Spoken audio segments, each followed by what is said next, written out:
ఎప్పుడైనా heavy meals తిన్నప్పుడు కానీ లేదంటే నోరు బాలేనప్పుడు సాయంత్రం డిన్నర్లోకి ఈ చింతపండు చారుతో 2 ముద్దలు తింటే కడుపు తేలికగా ఉంటుంది. చింతపండు చారు కోసం లీటరంబావు వాటర్లో నిమ్మకాయ సైజు చింతపండు వాష్ చేసి వేసుకోవాలి. 1 మీడియం సైజు ఆనియన్ ముక్కలు, పచ్చిమిర్చి చీలికలు, ఒక టొమాటోని ఇలా మ్యాష్ చేసి వేసుకోవాలి. టొమాటో పూర్తిగా ఆప్షన్, ఉంటే వేసుకోండి.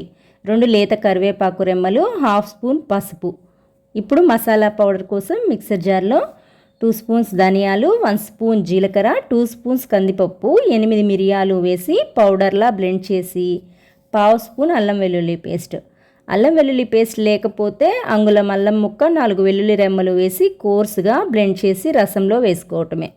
ఇప్పుడు రుచికి సరిపడా కళ్ళుప్పు వేసుకోవాలి. పప్పుచారు, రసం, పులుసు వంటివి పెట్టినప్పుడు సాల్ట్ కంటే కళ్ళుప్పు వేస్తే టేస్ట్ బాగుంటుంది. అంతా ఒకసారి బాగా కలిపి మీడియం ఫ్లేమ్ మీద 10 మినిట్స్ బాయిల్ చేసుకోవాలి.